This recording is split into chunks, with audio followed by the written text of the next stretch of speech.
జగన్మోహన్ రెడ్డిని ఒక గంట సేపు ఆపుకుంటే చంద్రబాబు నాయుడు పోవడం అంటాం అనమాట. అది సాధ్యం కావు అసలు. ఎక్కడన్నా జగన్ చంద్రబాబు పూర్తిని చూసారా మీరు? ఎక్కడన్నా అవకాశం ఉన్నప్పుడల్లా చేస్తూ ఉంటాడు. అలాగే చంద్రబాబు నాయుడు అయినా జగన్ అలాగే చేస్తూ ఉంటాడు. నాకు మ్యాథ్స్కి అంత వైరం. చిన్నప్పటి నుంచి మా నాన్నగారు లెక్కలు బాగా నేర్చుకోవాలి, లెక్కలు అనేవి చాలా చాలా ఇంపార్టెంట్. లెక్కలు అనేవి అంటే అన్ని సబ్జెక్ట్స్ లాగా చెప్పేవారు కాదు. మ్యాథ్స్ అనేది ఒక సెపరేట్ సబ్జెక్టు, అది నేర్చుకుంటేనే లైఫ్, అది రాకపోతే నువ్వు నష్టపోతావని చెప్పడం వలన నాకు తెలియకుండా బ్రెయిన్లో బాబు లెక్కలు అంటే ఏదో కష్టమైన సబ్జెక్ట్ అనుకుంటా అని చెప్పేసి లేనుకొని ప్రెషర్ పడిపోయింది. కానీ బాగానే చదువుతూ ఉండేవాడు.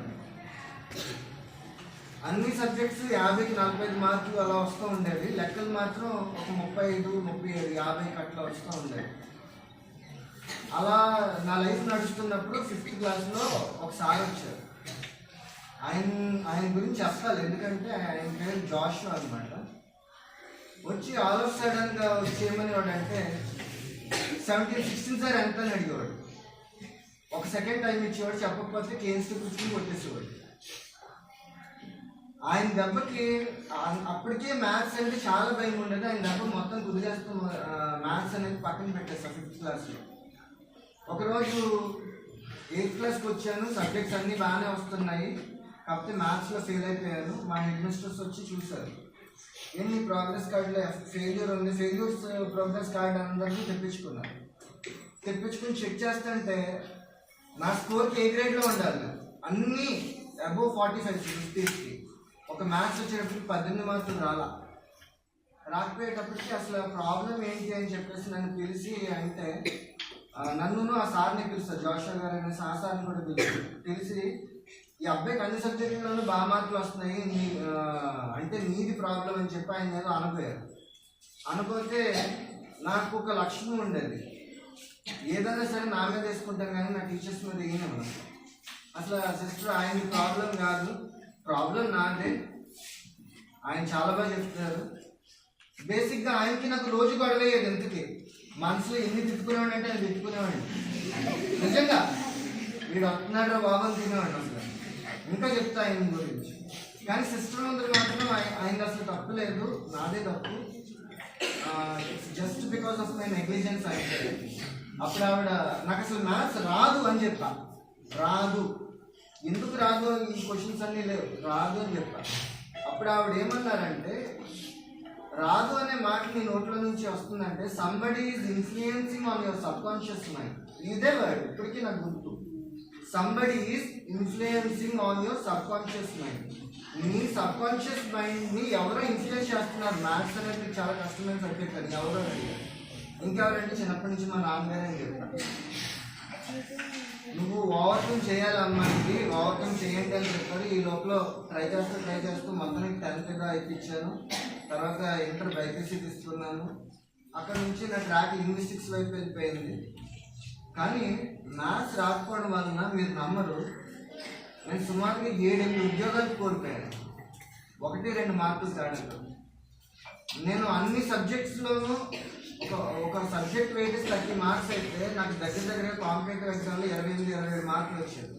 అది చాలా గొప్ప విషయం. అది ఒక మ్యాథ్స్ మాత్రం నేను మినిమం రీచ్ అవ్వలేక 1-2 మార్కులతో పోగొట్టుకున్న ఉద్యోగాలు 7 దాకా ఉన్నాయి.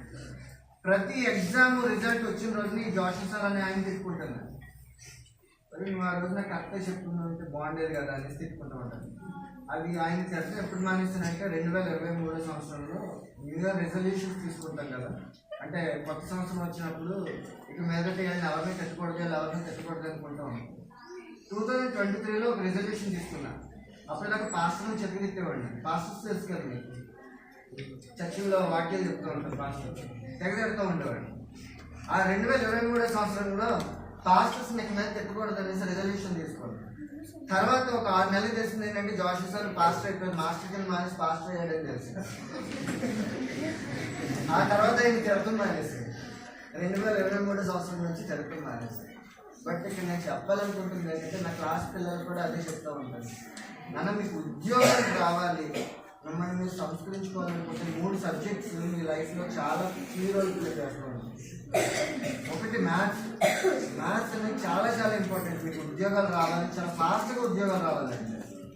కొంచెం వయసు మీద పడ్డాక ఏపీహెచ్డీలో చేసి ఉద్యోగాలు తెప్పించుకోవచ్చు, నాకు రాకపోయినా పడదు.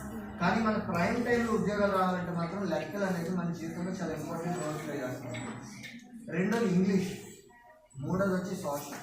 ఈ 3 సబ్జెక్ట్స్ని మాత్రం చాలా జాగ్రత్తగా చదవండి అనేసి 8th క్లాస్ బి సెక్షన్ ఎప్పుడు చెప్తా ఉంటాను. ఇక్కడ మొత్తం స్కూల్ అందరికీ చెప్పే ఒక అవకాశం నాకు వచ్చింది. ఖచ్చితంగా మ్యాథ్స్ని మాత్రం మీరు ఎట్టి పరిస్థితుల్లో ఇగ్నోర్ చేయకండి. మీకు ఏమన్నా డౌట్స్ ఉంటే మ్యాథ్స్ తర్వాత నాకు ఎప్పటికో తెలిసింది, ఎప్పుడన్నా మ్యాథ్స్లో కానీ లాంగ్వేజ్లో కానీ మనకి ఆ టాపిక్ రావట్లేదు అంటే దాన్ని అక్కడి నుంచి నేర్చుకోకుండా మళ్ళీ మనం బేసిక్స్లోకి వెళ్ళి 1 నుంచి స్టార్ట్ చేయాలంట. మనం ఏ స్టెప్ దగ్గర తప్పు చేస్తున్నామో దాని బేసిక్స్కి వెళ్ళి నేర్చుకుంటే మళ్ళీ అది వస్తుంది అన్నట్టు తెలిసింది. లాంగ్వేజ్ విషయంలో అది రైట్, ఎందుకంటే ఒక లింగ్విస్ట్గా నాకు తెలుసు ఆ విషయము. మ్యాథమెటిక్స్ విషయంలో అది రైట్ కాకుండా సాధారణంగా చెప్పాలి. నాకు ఈ అవకాశం కల్పించినందుకు మళ్ళీ మీ అందరికీ కూడా సహనంగా వెళ్ళాలి. స్టూడెంట్స్ అందరికీ చెప్తున్న టైం నన్నే ఎగ్జాంపుల్గా తీసుకోండి. మీ ప్రైమ్ టైంలో మ్యాథ్స్ బాగా నేర్చుకోండి, మంచి ఉద్యోగాలు సాధించండి. Thank you.